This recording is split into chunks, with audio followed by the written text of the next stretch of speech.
Jesus honors a woman who prepared his body for burial. Chapter 12, verse 3. Mary took a pound of very expensive perfume made of pure nard and anointed Jesus' feet. She wiped his feet with her hair, and the house became filled with the fragrance of the perfume. But Judas Iscariot, one of his disciples, who was going to betray him, said, "Why wasn't this perfume sold for 300 denarii and the money given to the destitute?"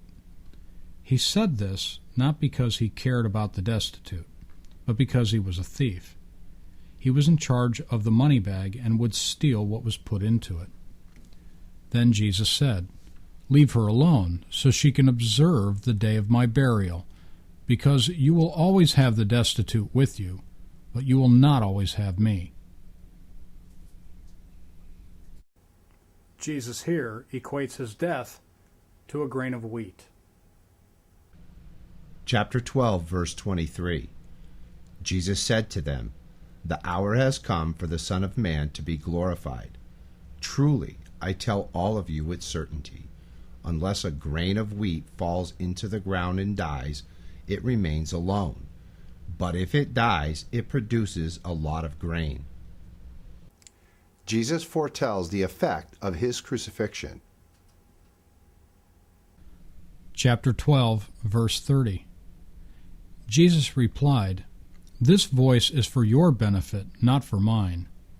Now is the time for the judgment of this world to begin. Now will the ruler of this world be thrown out.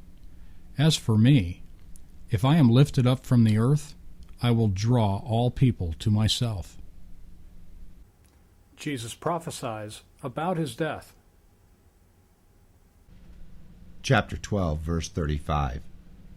Jesus replied to the crowd, "The light is among you only for a short time. Walk while you have the light, so that the darkness may not overtake you. The person who walks in the darkness is in the darkness and does not know where he is going. As long as you have the light, believe in the light, so that you may become children of the light." After Jesus had said this, he went away and hid from them.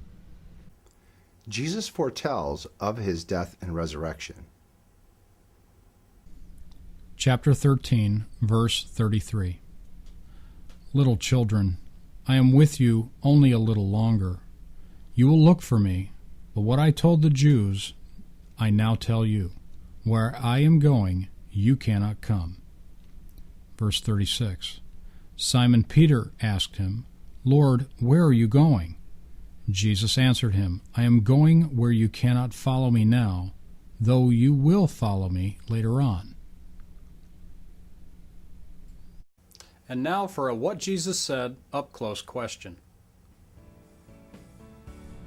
Where are you going?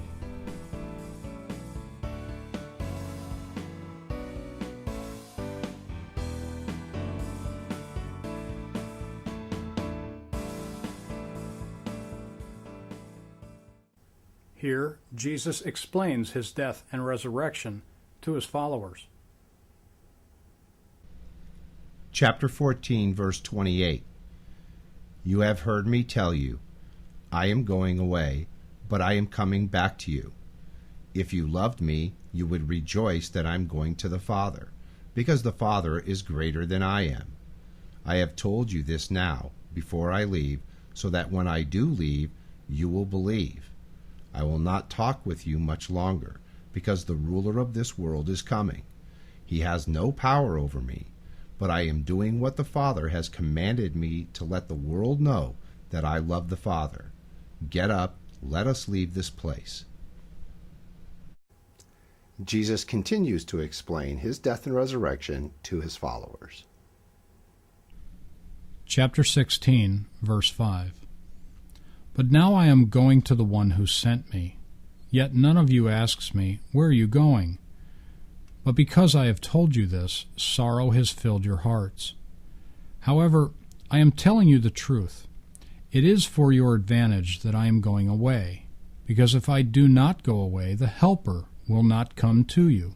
But if I go, I will send him to you." And again, Jesus continues to explain his death and resurrection to his followers. Chapter 16, verse 26. At that time you will make your requests in my name, so that I will have no need to ask the Father on your behalf, because the Father himself loves you, and because you have loved me and believed that I came from God. I left the Father and came into the world. Now I am leaving the world and going back to the Father. Here's a what Jesus said up close question. Do you love Jesus and believe he came from God?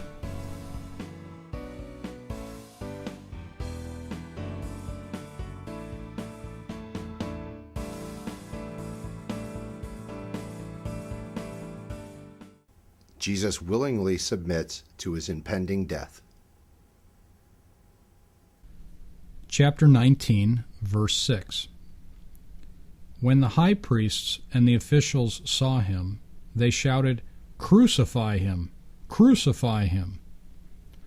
Pilate told them, "You take him and crucify him. I find no basis for a charge against him." The Jews answered Pilate, "We have a law, and according to that law he must die because he made himself out to be the Son of God." When Pilate heard this, he became even more afraid. Returning to his headquarters, he asked Jesus, "Where are you from?"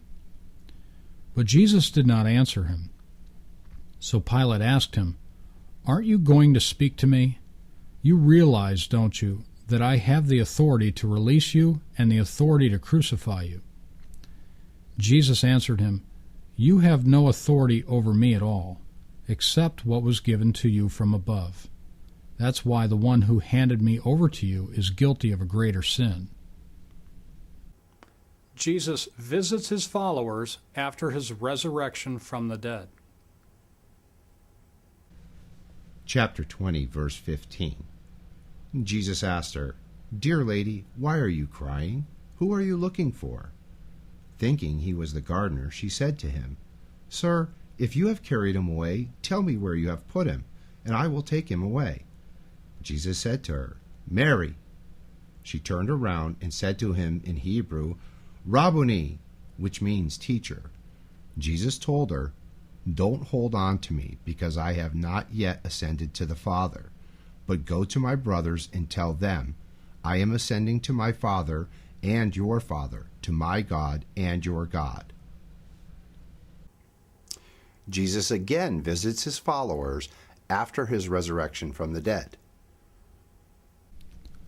Chapter 20, verse 26. A week later, his disciples were again inside, and Thomas was with them. Even though the doors were shut, Jesus came, stood among them, and said, "Peace be with you." Then he said to Thomas, "Put your finger here, and look at my hands. Take your hand, and put it into my side. Stop doubting, but believe." Thomas answered him, "My Lord and my God." Jesus said to him, "Is it because you have seen me that you have believed? How blessed are those who have never seen me and yet have believed." We now move to the book of Revelation. After his resurrection, from heaven, Jesus speaks to his followers. Chapter 1, verse 12. Then I turned to see who was talking to me, and when I turned, I saw 7 gold lampstands. Among the lampstands there was someone like the Son of Man.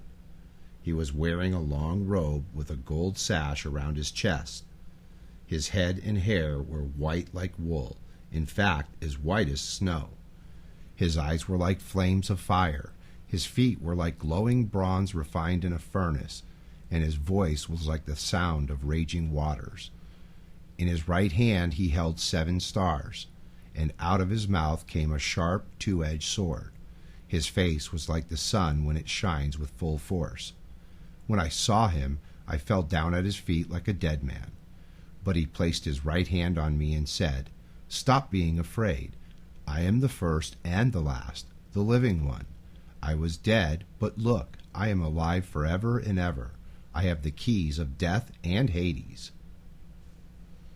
And now for a What Jesus Said up-close question. Now that Jesus has risen from the dead, how long will he continue to live?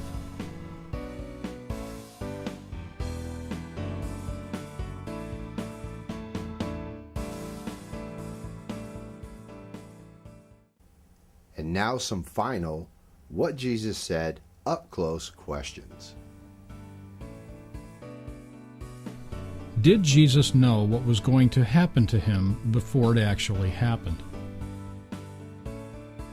How did Jesus prove he arose from the dead with the same body that was crucified? Why did Jesus have to die to fulfill God's will? Does raising himself from the dead confirm the truth of everything else Jesus taught? If Jesus is alive right now, what do you think his future plans are?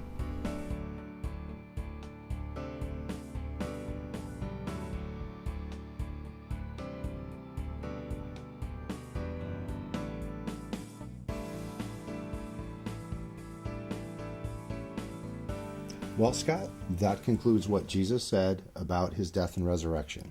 It does. And again, we hope you were blessed by what you heard. Please join us as we review other topics in the What Jesus Said video series. Please remember that Jesus is the same yesterday, today, and forever. God bless you.